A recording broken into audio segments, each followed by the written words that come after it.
O problema das psicoterapias dominantes é que elas acreditam que tem níveis, tem agrupamentos de doenças mentais que precisam necessariamente da intervenção do psiquiatra com administração de psicofármacos para doenças que seriam incuráveis, como, por exemplo, a esquizofrenia ou o autismo.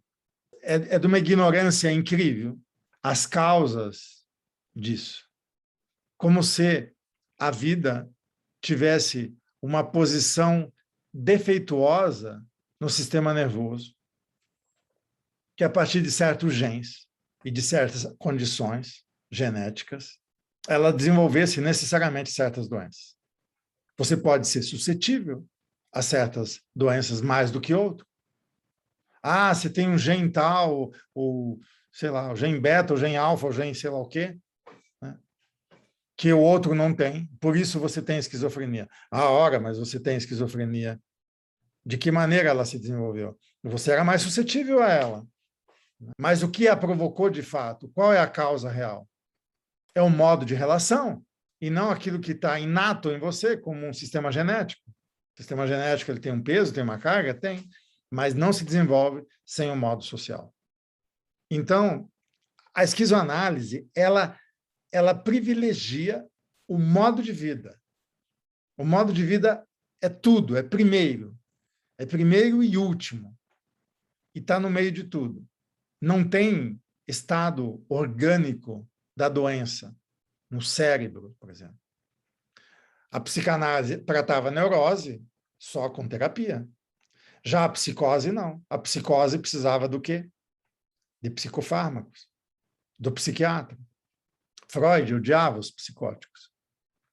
Ele diz textualmente. Essas coisas todas que a gente falou aqui hoje, o que eu quis mesmo destacar são esses horizontes e esses eixos, essa maneira de ver. Porque com isso, se vocês têm essas visões, se vocês investem nisso, vocês mapeiam, né, cartografam, encontram o desejo onde ele está. Mas você não encontra o desejo onde ele está sem você desfazer as suas mediações. Então, o que é estar no lugar do depressivo?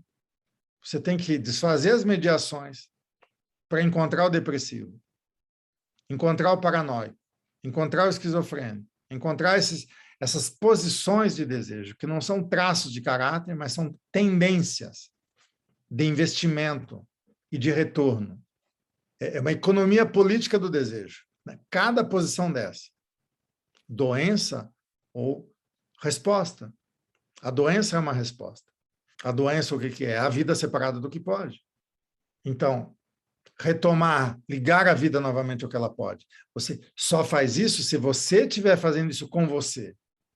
E perceber que se você agir numa certa tendência, aquilo vai dar uma certa paranoia, numa certa esquizofrenia, num certo isso, num certo aquilo, e você encontra o desejo do outro onde ele está, a partir do envolvimento teu nesse horizonte. Então, você habita esses limiares, esses andamentos do desejo.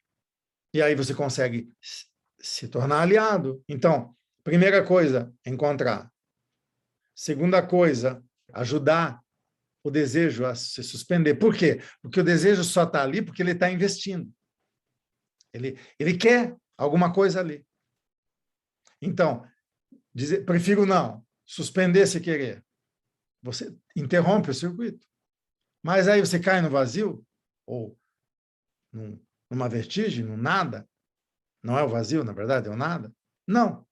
É aí que começa o processo de diferenciação, criando a condição da indeterminação do movimento, do tempo e do desejo. Você indetermina isso tudo. Ao indeterminar, a duração começa a agir. Na medida que a duração começa a agir, a diferença se produz, o valor se produz, a potência volta a emergir na superfície.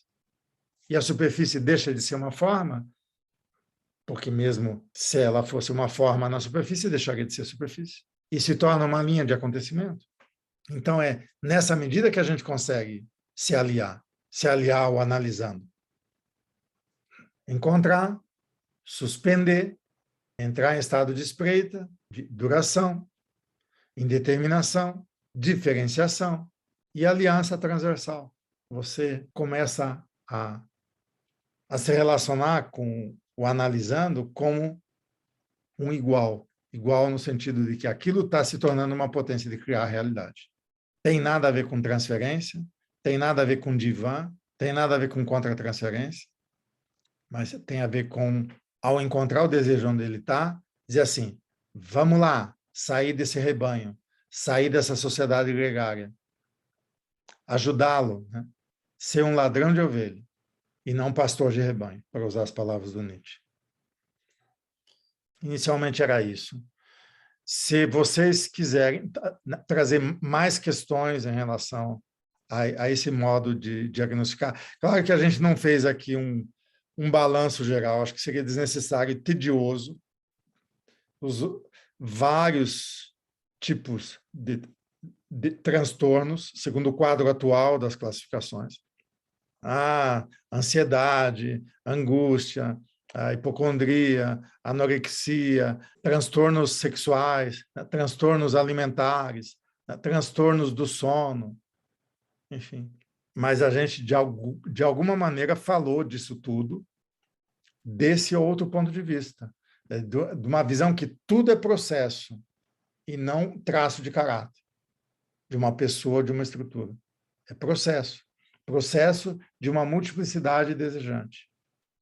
Nós somos linhas heterônomas, né, heterogêneas de multiplicidade. Ou seja, cada ponto que brota do nosso horizonte, do nosso meio atual, ele é único, ele é heterogêneo.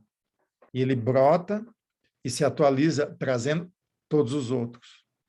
É a questão do rizoma, né?